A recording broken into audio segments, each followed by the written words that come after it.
All. There you go. Welcome all, and thank you for joining us this evening for this public information session on our Lake Sebago Beach Rehabilitation Project. We're excited to share information about our Sebago Beach project with you. My name is Joshua Laird. I'm the Executive Director of the Palisades Interstate Park Commission, and I additionally function as the New York State Parks Regional Director for the Palisades. PIPSI, as we are known, and state parks jointly manage and operate Harriman State Park.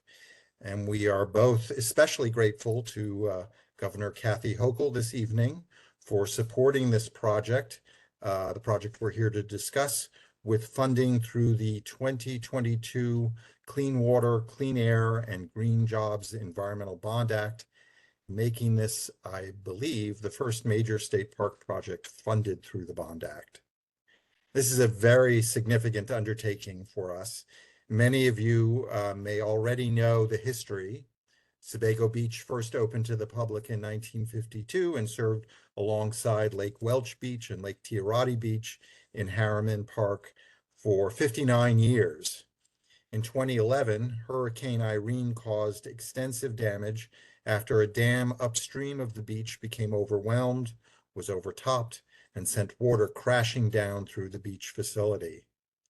With a still tight budget following the 2008 Great Recession, a decision was made at that time not to reinvest in the beach, which has remained closed ever since. This project then represents an opportunity to finally bring Sebago Beach back into public use, to expand recreational access in the park at a time when we are experiencing record visitation, and to address the resiliency of the site in anticipation of future extreme climate events associated with global climate change. For our staff who have been here since the beach closed, this has been a long time coming. Go to the next slide. Before we get started, a few technical and housekeeping matters. We've got about 30 minutes worth of material to present, after which we will take questions from you. If we don't get to you by the time our scheduled hour is up, you can continue to submit questions through tomorrow at 5 p.m. That's July 10th. Note Trevor Soxa's name, number, and email on the screen there.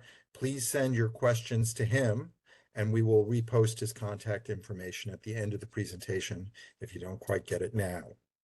You can also go to our repository of project technical documents, which can be found at the email address on your screen, which is the Lake Sebago page of the State Parks website, so easy to find.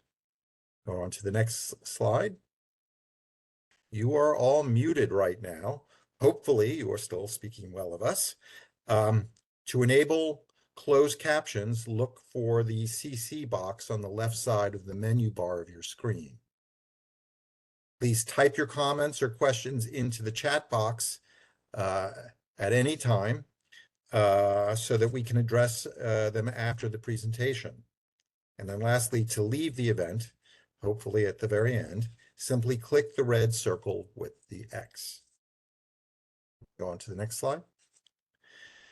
I mentioned our excitement about bringing the Lake Sebago Beach back to life, but our plan is not just to restore this historic facility, but to bring it into the 21st century and make it more resilient.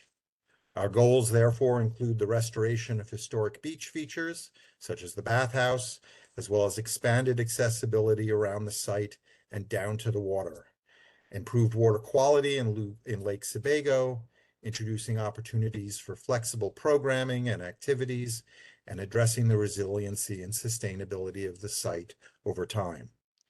The original Sebago Beach was like a miniature version of Jones Beach on Long Island, a perfect crescent of sand surrounded by a concrete walkway and a central brick bathhouse.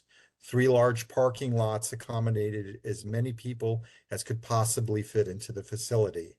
In restoring the beach, we set out to respect the past, but also to embrace the present by creating a beach facility more in harmony with its forest lake surroundings, more resilient in the face of climate change, more accessible to people of all abilities, and a little less crowded so that folks can relax.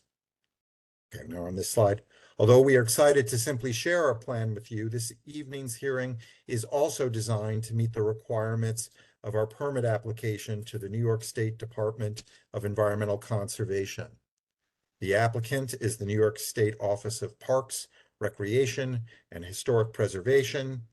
You can see here the formal name of the project, its address, and our application number. You will also find this information at the document repository I mentioned earlier. So again, anyone interested in viewing all the application material and the technical documents associated with it will find the material there. I want to go on to the next slide. The nature of the work we are doing and our location within Rockland and Orange counties requires that we inform the public of our upcoming work. Our application to DEC covers a dams and impoundment structures permit, a 401 water quality certification, and an individual speedies and a speedies general permit for stormwater discharges from construction activity at the proposed rehabilitation of Lake Sebago within Harriman State Park. Go on to the next. Tonight's meeting is part of a public participation plan developed with DEC Commissioner Policy 29 for environmental justice and permitting. The purpose of this meeting is to inform the public about the project and to involve the community during the SPEEDIES permit application review process. What is SPEEDIES? It stands for State Pollutant Discharge Elimination System Permit. It is the permit that will allow us to discharge treated effluent from our new wastewater treatment plant back into the environment.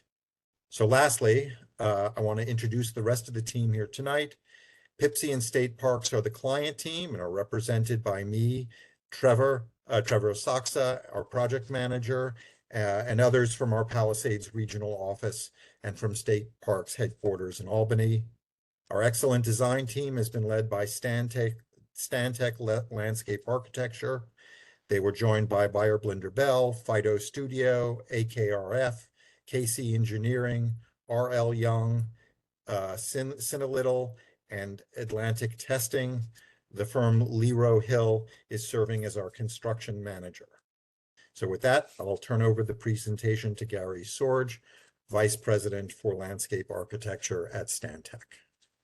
Joshua, thank you very much, and good evening, everyone. Thank you for joining us. I'm going to share with you a bit more background on the New York State DEC permitting needs for the project. And if you don't mind, I'll read through the excerpts on this and a few of the following slides, and then we'll get into some of the exhibits, graphic exhibits of the proposed design.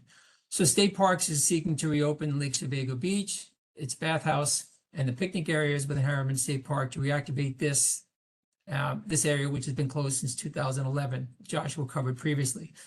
And reopening this area will require some changes to the park infrastructure to provide a safe and enjoyable recreational experience while promoting ecosystem health. And the permits will be obtained to facilitate daylighting of a stream, an existing stream, well, a stream that existed years ago, and to construct the necessary wastewater treatment improvements and to bring the wastewater treatment back online and improve water quality by setting water quality standards to be monitored in the future. Now, a key word to point out is this is a rehabilitation, so many of the existing features within the park will be restored for future use. And the proposed project is meant to be a model of climate resilience and is designed with long-term sustainability in mind, many of the goals that Joshua had highlighted earlier. And this includes reducing the patron capacity of the park to 4,500 people from an historic 10,000 folks when you go back to the park's use in the 50s and 60s and 70s and 80s. And this is to improve visitor experience and environmental quality, prioritizing water quality to Lake Sebago, daylighting Stillwater Creek, and then the overall naturalization of the park landscape. And you'll see some of this represented in the images that'll follow. And the rehabilitation of Lake Sebago Beach will result in reduced traffic, enhanced wastewater treatment, and reduced volumes of wastewater from the site, and then reduce noise to the surrounding community. The reopening of Lake Sebago will also expand swimming capacity in Harriman State Park and restore that swimming capacity that existed prior to its closure. The project will be financed by the Environmental Bond Act passed in 2022, as Joshua had pointed out previously. So the permits that were mentioned previously, but important to highlight here, and these are all through the New York State Department of Environmental Conservation, include dams and impoundment structures permit, and I'll point to the location of that dam in a few moments. 401 water quality certification, and as was pointed out, the individual Speedies application and Speedies permit. So where are we? Well, Harriman State Park is tens of thousands of acres, located generally 30 to 40 some odd miles from New York City. This is generally the limits of the park and the square. And then within that is the project area of Lake Sebago. This is generally the project area here. The access to Lake Sebago is off of Seven Lakes Drive, off to the right of this image. And then the project area is roughly 135 acres. Not all of that area will be disturbed. The work will encompass disturbance to approximately 48 acres of the formerly developed portion, and this developed portion of Harriman State Park. So this is the site plan from before 1950, before the park was constructed. And you're seeing some of the historical elements. If you look at the Crescent Beach, there's a historic promenade that will be rehabilitated in the new design. The historic bathhouse, which is in the center of our image. You have an alley of trees, which connected many of our park patrons to the beach. And then you had your parking fields, lots 1, 2, and 3, which surrounded the bathhouse and were up in the northwest corner of the site. And then, of course, you've got Lake Sebago, a man-made lake built well over 100 years ago. This site, as we pointed out, was constructed, originally opened in about 1950. And it was designed at that point to accommodate well over 9,000 people. The new design will be accommodating a smaller crowd of about 4,000 to 4,500. And the entry drive will remain in its current location. At the time of the original construction, in this portion of the site was a wastewater treatment facility, generally sand filters. We have a new system coming in that will greatly enhance treatment of wastewater in the future. So we have a series of photographs we want to show you documenting the site's previous use. This is in June of 1953. You can see how small the trees were when they were planted then. Some of the photos you'll see coming up will show how these trees have matured. You can see some of the alley of trees. Well, one portion of it, but the trees were much smaller at that point. Is a photo from 1957 with the site pretty much at capacity. The parking lots are full, the beach is populated, and the parking expands out to Seven Lakes Drive. What you're seeing on the left of the image is that body of water we call the impoundment that connects up to Lake Kinawaka up to our north. That lake, from that location and connecting down to Lake Sebago at the beach, is connected by 2 underground pipes, and we'll show you that in a moment. The key feature in the proposed design is to connect those 2 bodies of water with a daylighted stream. Looking at some of the historic uses in 1961, see the swimming was pretty much standing room only, and access to the beach, pretty much standing room only. A photo from September 1961, you can see the massive crowd is more dense over to the right, people looking for shade on this September 1961 summer day. Another view from 1962, an aerial view, again, the parking lots at capacity. You can see the entire Crescent Beach, and you can see that historic form that will be retained in the rehabilitation. Again, that crescent shape of the beach and the boardwalk, the promenade, the location of the bathhouse, and that historic alley of trees that is running right down through the center of the image. You can see the impoundment to the north, and of course, Lake Sebago in the immediate foreground. So in 2011, Superstorm Sandy made an appearance and obviously caused a lot of devastation in the region, and also in Lake Sebago. So this is a view of that alley of trees. You can see lots of the gravel that's been moved. The dam that's to the north of the site had eroded. Much of that material was washed out onto the site. Those 2 pipes that I had mentioned that are actually under this alley of trees were backed up and could not handle the capacity of the rainfall on that given day. Water overtopped that dam and flowed across the site. The site has been compromised since and hasn't been open since 2011. As Joshua pointed out, this project will reopen Lake Sebago to the public. So this is an aerial photograph from the year 2023. What you're seeing in those two orange lines through the center of the site, location of those two pipes that I mentioned, and those pipes are 60 inches and 78 inches respectively. So they're large, but they have a limited capacity. They can't necessarily carry the water from the top left-hand corner of this image down to Lake Sebago. So this project scheme will daylight Stillwater Creek and connect generally in the outline of that blue swish that goes across the site.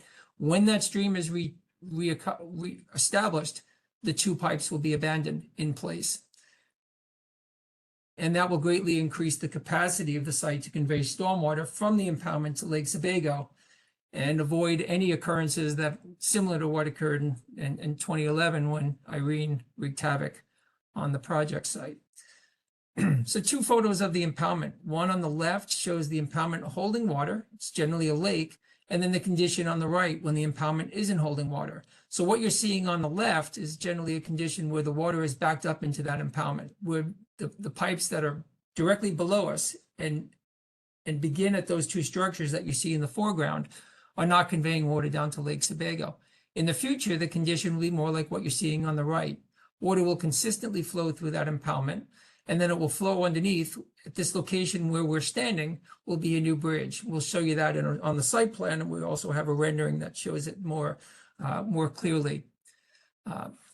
Some photos that were also taken in 2023. This is the beach, a bit overgrown in this particular photo. In the back, you're seeing the 1950s bathhouse, which will be rehabilitated as part of this project. On the right is the historic promenade, lined with concrete and wood benches. Off to the right is the Crescent Beach. But the promenade location will be preserved in its current location. New materials will be placed to restore it for future use. This is that alley of trees. I had shown you a photo earlier where this was essentially choked with boulders and sediment and runoff and debris that accumulated following Superstorm Sandy when floodwaters overtopped the dam and caused a lot of damage on site.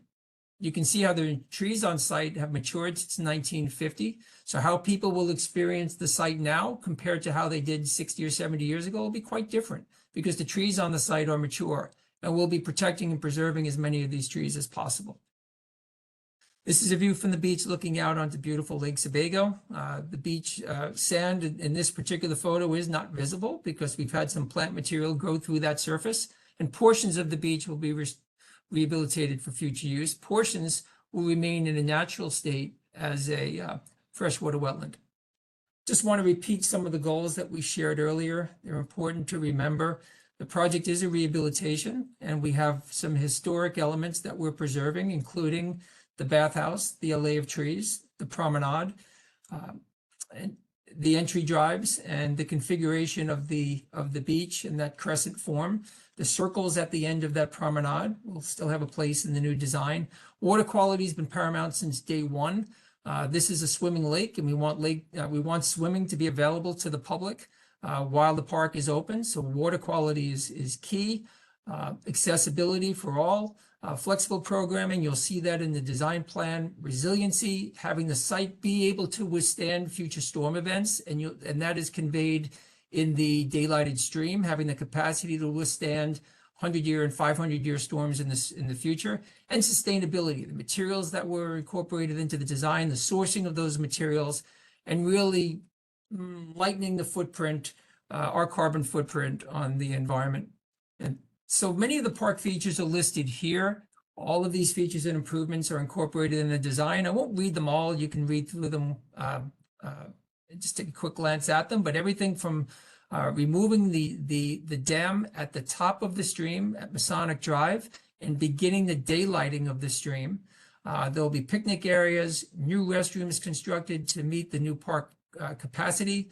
There'll be a maintenance building, a new wastewater treatment facility, many site amenities, wetland creation as part of the project. The swimming beach will be smaller, but will be rehabilitated for future use. And as I mentioned previously, an abundance of picnic areas and picnic grounds. So this is the overall site plan.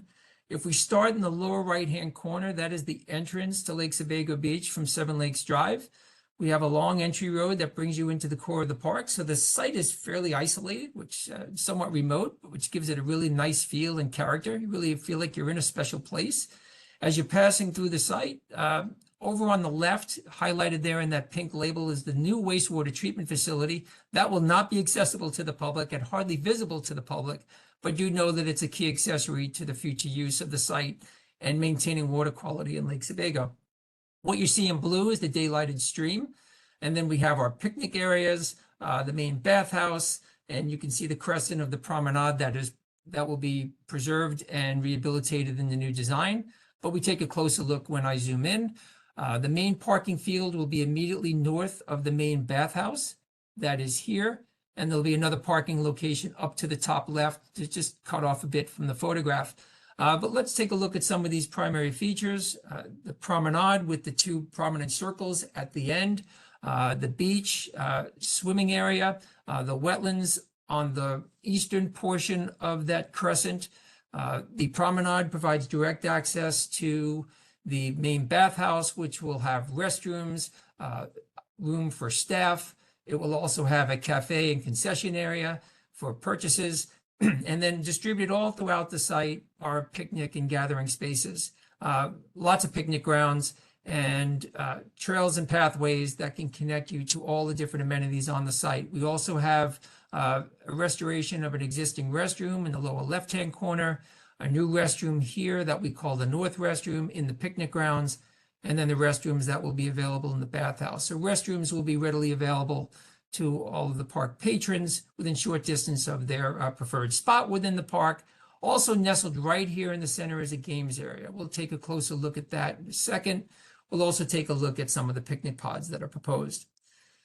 So this is a view of Lake Sebago Beach, just a little bit south looking north. You can see the promenade, you can see the restored beach, and then the wetland portion of that beach. And then you can see the daylighted stream, which connects to the north up to our new bridge and the impoundment that we showed you previously, and then the landscape environment and the picnic environments that are proposed all along its borders. So this is on along the entry drive. When the existing dam is removed, we will have a new double barrel stone bridge that is constructed that allows the impoundment to connect to the unearthed Stillwater Creek. The creek will connect to Lake Sebago. This is contoured and designed to withstand future storm events up to a 500-year storm and to avoid any occurrences that similar to Irene from 2011. We also have a view of the promenade looking to the east. The beach is off to the right. What you're seeing along the right edge of the promenade is a landscape buffer that allows for accessibility, full access down to the beach and the swimming area. Off in the distance, you see picnic grounds that previously existed and will be rehabilitated for future use. We're introducing as much shade as we can and along the promenade to provide that cooling for patrons. If you're looking for the sun, there'll be plenty of places to enjoy, but we'd like that promenade to have some dappled shade so people can enjoy it much more comfortably. This is a view of the promenade to its east end. The promenade is currently at grade. It's a concrete surface, but for a portion in the new design, though we follow the same alignment, a portion will be on structure that allows the daylighted stream to cross under the promenade and connect to Lake Sebago. And then you can continue off to the eastern landscape to the circle where you see this flagpole really announcing that terminus. In the foreground, we're looking at the games area. We'll take a close look at that in a few moments. So our picnic pods, well, when you're on site, there'll be picnic facilities on lawn, but many of the picnic facilities will be on these pods that you see here, which allows more durability to the ground surface, and they'll be enveloped into a landscape with plenty of seating. Some of the benches will be fixed, some will be movable, but really providing a variety of picnic experiences for park visitors. We have a games area. So nestled right here where that yellow dot is, really in the center of the rehabilitated Lake Sebago Beach project area, is a games area featuring a number of items, a number of amenities such as chess tables, domino tables, 3 table tennis tables, 3 cornhole setups, plenty of seating, some group seating, and quite a bit of shade. And this will all be in proximity to the picnic grounds and also the promenade and the beach. We envision this being quite popular amenity. Just some more views of that games area and some of the seating that we're providing. Trees here are shown modest, within 5-8 years of development. They'll mature and provide more shade as time goes on. Some more shots and views of that games area. Seeing cornhole in the foreground, and the beach, promenade, swimming areas are off in the distance. And then we also have an interpretive element, interpretive elements that will be incorporated within the bathhouse and the bathhouse courtyard. So if you can see the red line here on the left, this is the main point of access to the beach, though there'll be others on the flanks of the building and also from the western edge in the upper parking lot. But through the center of the building, we'll have our main entrance. And within that main entrance, we'll have a variety of interpretive elements. They'll celebrate the history of the site, going back to indigenous peoples. We'll be talking about storms that affected the environmental quality and features within the site. And those elements will be dispersed between this exterior courtyard and the interior entryway corridor within the bathhouse. And then you'll enter onto the promenade, and the beach will be right there in front of you.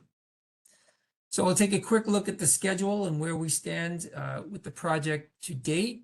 Design and permitting.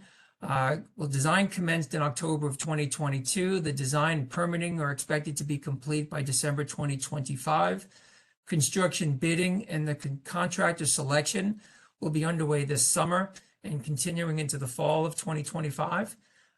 Construction is anticipated to occur between the fall of 2025 and conclude in the summer of 2027.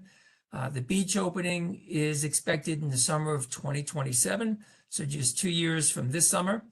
And then following the opening, there'll be site monitoring because we have quite a few wetland features and water quality features. The monitoring will continue as required with our permitting.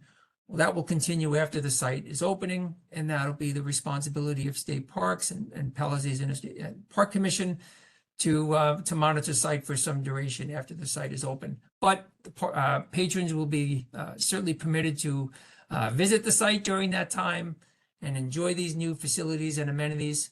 And we're really looking forward to the next steps this year and then continuing on to the summer of 2027.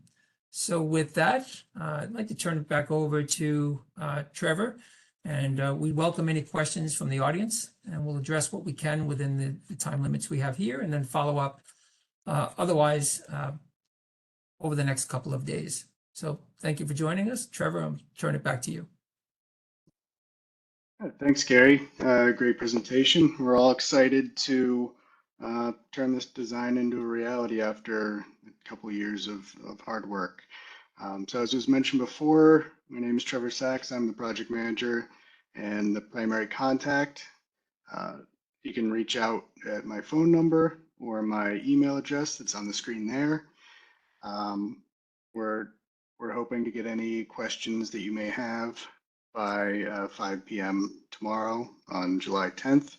And also the parks website that's listed there at the bottom. There's a specific repository within the Lake Sebago page itself, within the parks.ny.gov site, that has information including about this meeting, and we'll be posting information about the design there as well, if you have any further interest in exploring it. So I think for right now, we actually got a question here.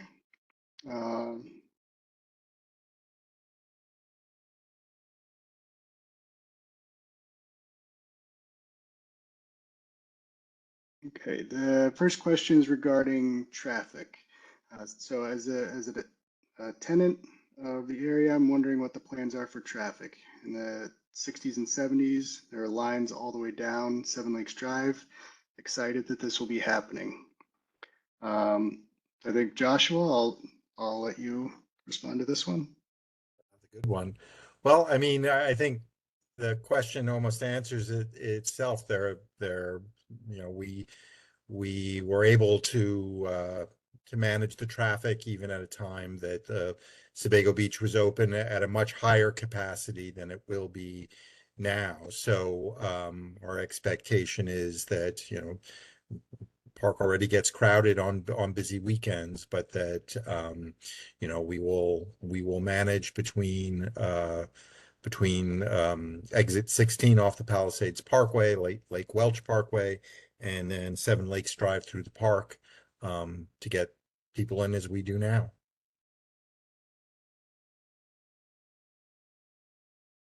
Okay.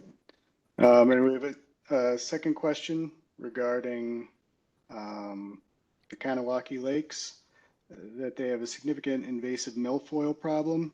If you're connecting them to Sebago, are there concerns regarding any necessary treatment or remediation to keep Sebago from being negatively impacted? I know we have some ongoing invasive mitigations at Lake Sebago. Gary, do you want to respond to this one? It's a very good question. It's and it's a situation that's being addressed in lakes all throughout the region. The water connectivity between Lake Kanawake and Sebago will continue as it does today. Only you'll always have that connection. Now it's just going to be more free flowing. We'll be able to handle greater stormwater, greater and more intense storm events, and have the capacity to convey that water through the beach project. But we don't have any specific measures in place that are going to control, say, milfoil.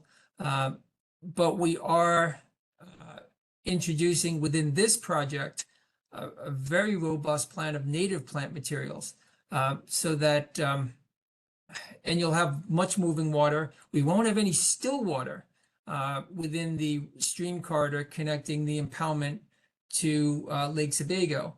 So you won't have any areas where milfoil can colonize and grow and be successful. But we're not addressing if there should be a situation in the future where milfoil colonizes within the lake. There's nothing here that's going to prevent that or encourage it.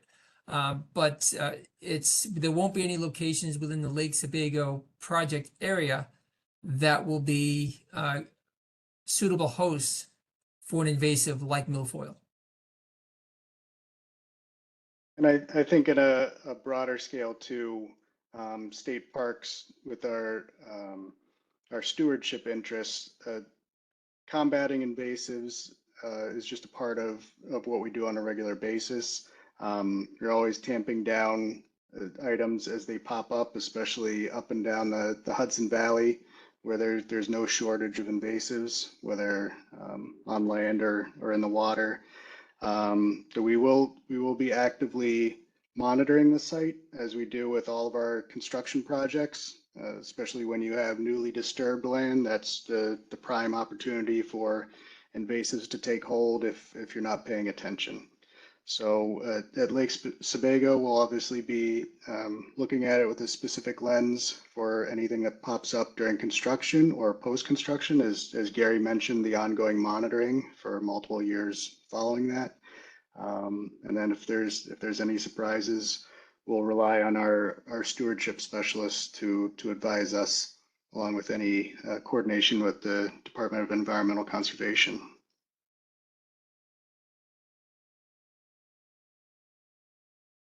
So for right now, that is, oh, just got another one. Any plans to treat the Kanawake Lakes before the water goes to Sebago? Gary, let you just follow up on that one since you're already talking about the connection. Treating water within the impoundment or treating water from Lake Kanawake? Can the person elaborate?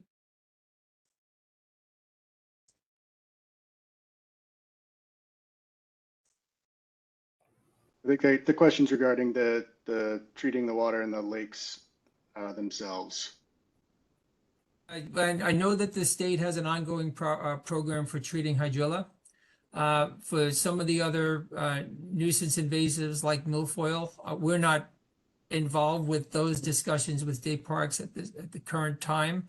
But there are noted treatments that are very effective with treating milfoil. They can include things such as lake drawdowns, the introduction of sterile grass carp, which are very, very productive programs, but those are things that we have not been involved with, or discussions that we have been involved with to date with state parks and their stewardship programs. But the site itself, I can reflect back on the steps that we're taking within the design. And one of those steps is to limit the amount of import of material to the site. So we've reduced, to the extent that we can, the possibility of introducing new invasives to the site that are not here now. The project also includes at its start a removal of invasive material by the contractor and treating of invasive material within the project limits. Much of that includes Phragmite and other barberry and other types of invasives that have colonized within the project area. So that is one of the initial steps that this contract will take in preparing the site for new work. And as I mentioned, one of the critical steps is when we're disturbing soils and when you're importing soils, there is always the risk of importing and stirring up aggressive weed seeds. So we want to take all those precautions so that we're not essentially stirring the pot and creating a problem that would essentially spark other invasive regimes within the park. So we're taking precautions so that does not happen. But within the water itself, that would continue with parks programs and their stewardship programs that have been going on for some time. Gary, another follow-up question regarding the daylighting of the stream. Will there be any changes to the dam at Lake Kanawaki? At Lake Kanawaki, no, not within this contract. The only dam that's being impacted is the dam that sits between under Masonic Drive, which is the entry road, and the driveway that skirts the northern part of our project limit. But there are no plans within this contract to address the dam at Lake Kanawaka.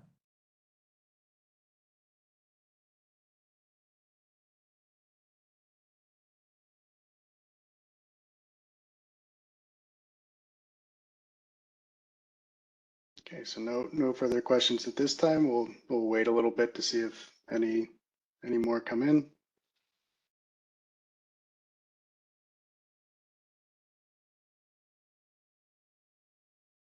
I'll ask the audience, would it be helpful if we put the site plan up or a rendering if folks have questions?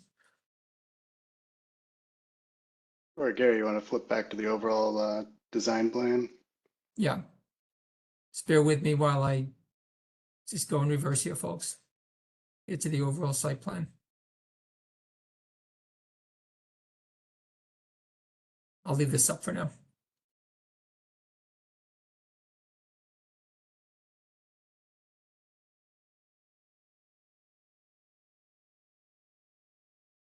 Another question, will there be an additional boat launch on Sebago within the new beach area?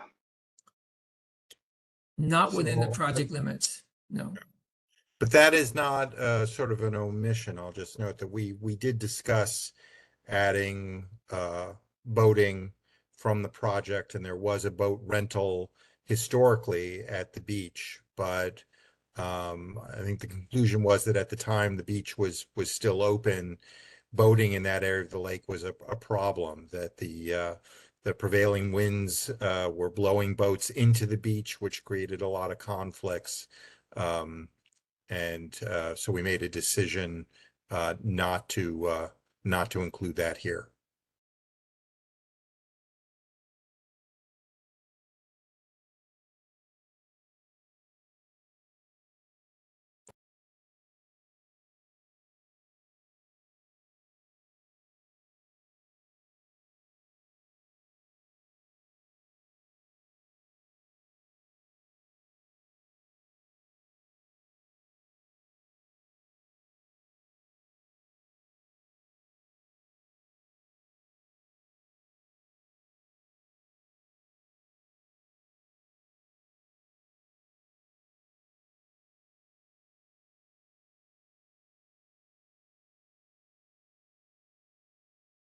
So no more questions at this time. Gary, Joshua, our panelists, is there any follow-ups, things we didn't mention that you'd like to highlight regarding the project?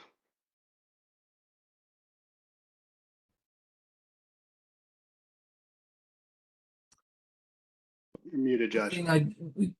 Sorry.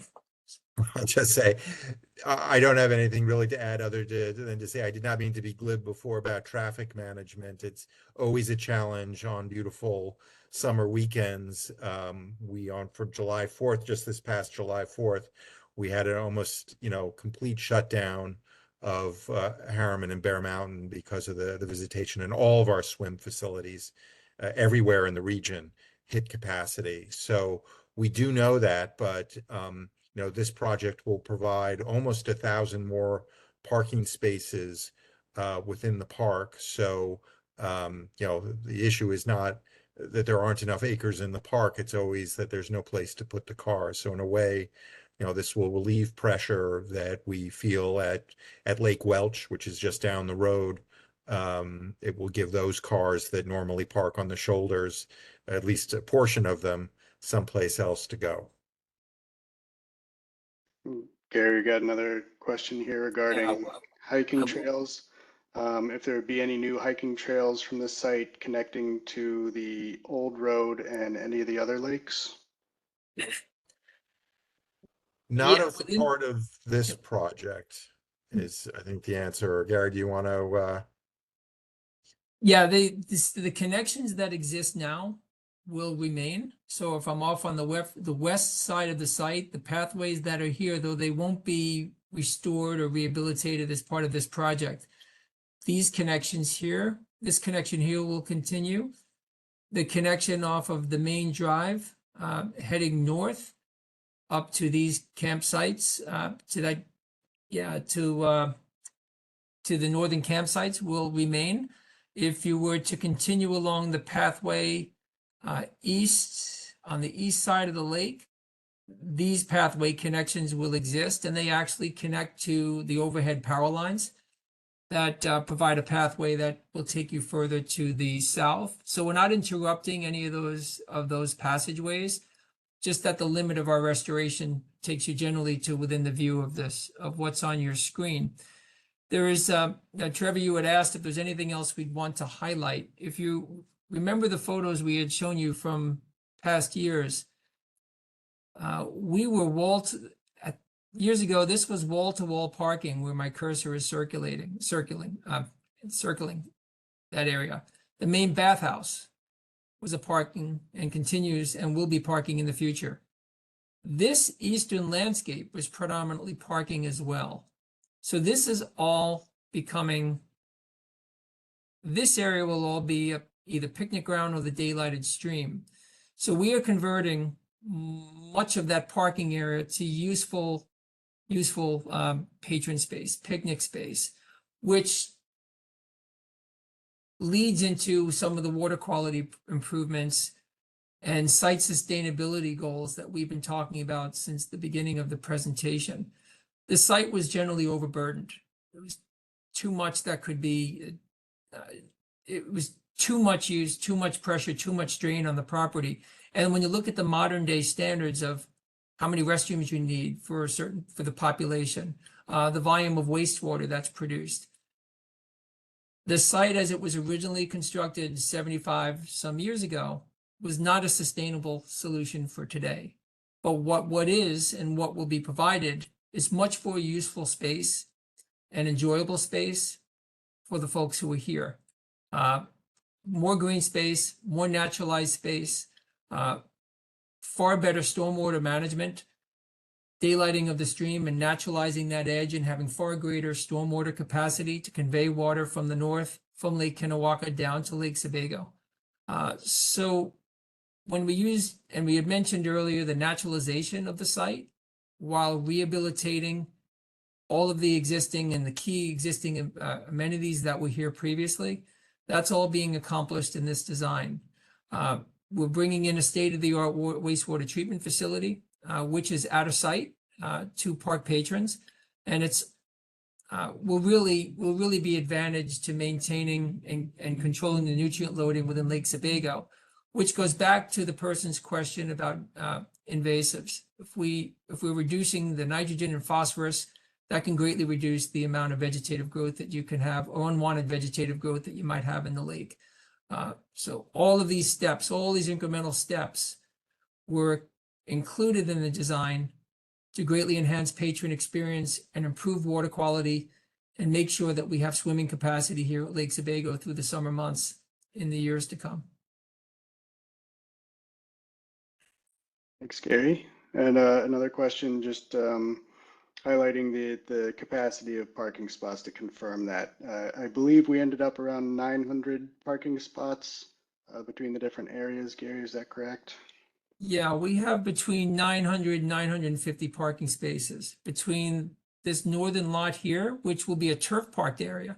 So we will have infiltration here, stormwater infiltration, the main parking here behind the bathhouse, and we also have an overflow parking area proposed along the entry drive. So in total, it's somewhere between 925 and 950 parking spaces.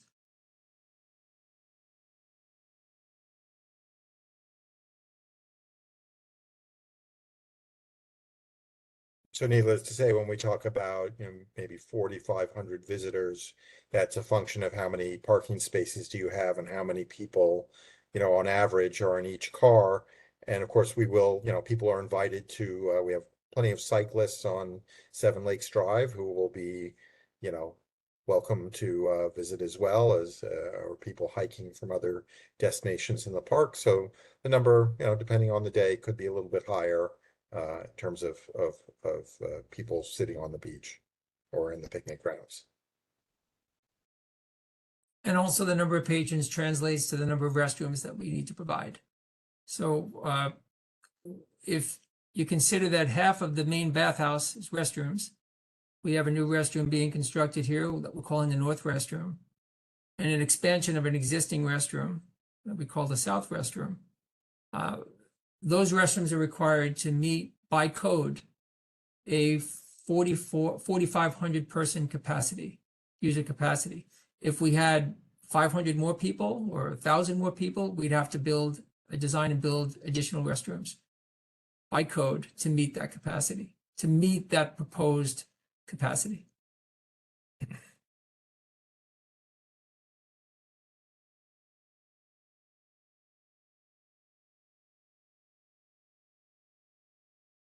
And just to follow up on that point, Gary, too, I think all components of the design are scaled appropriately. So we talked about a few of them, the bathrooms, the parking, we've got picnic areas, beach space, the square footage of the beach area, how many lifeguard chairs we would need for the quantity of patrons, Right. the various games amenities, the amount of picnic tables, et cetera. So all that scales as the design capacity scales up and down. Correct.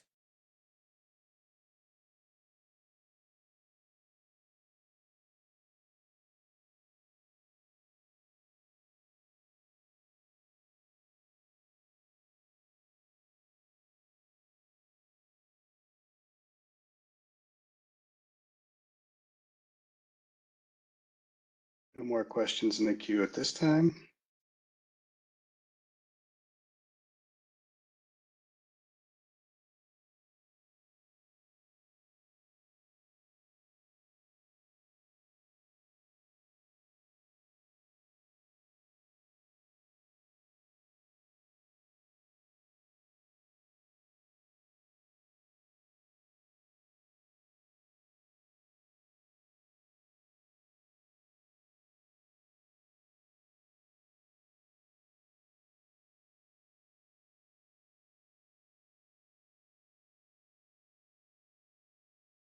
So I'll make one last call for any questions from the audience.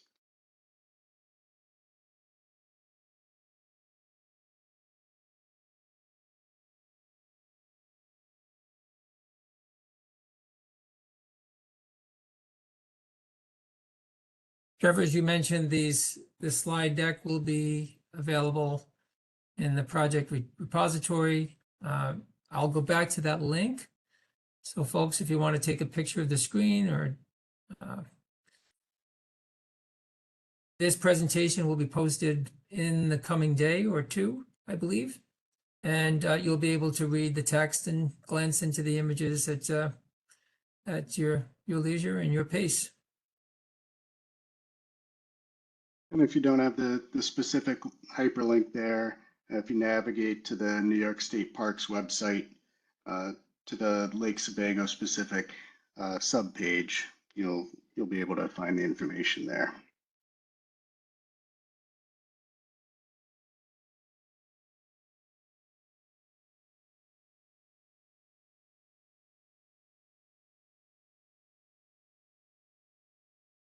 Okay. So I think we'll wrap up the presentation. Again, any further thoughts or questions, please feel free to reach out. Appreciate everybody's time on their Thursday or Wednesday evening. Joshua, any closing remarks?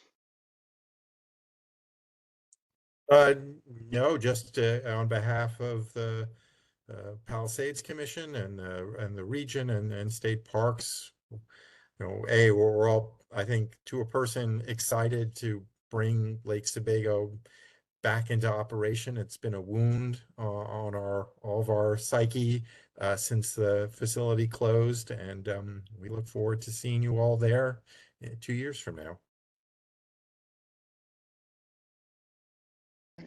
Thanks, everybody. At this time, I'll conclude the recording and enjoy the rest of your evening. Thank you, Charlie.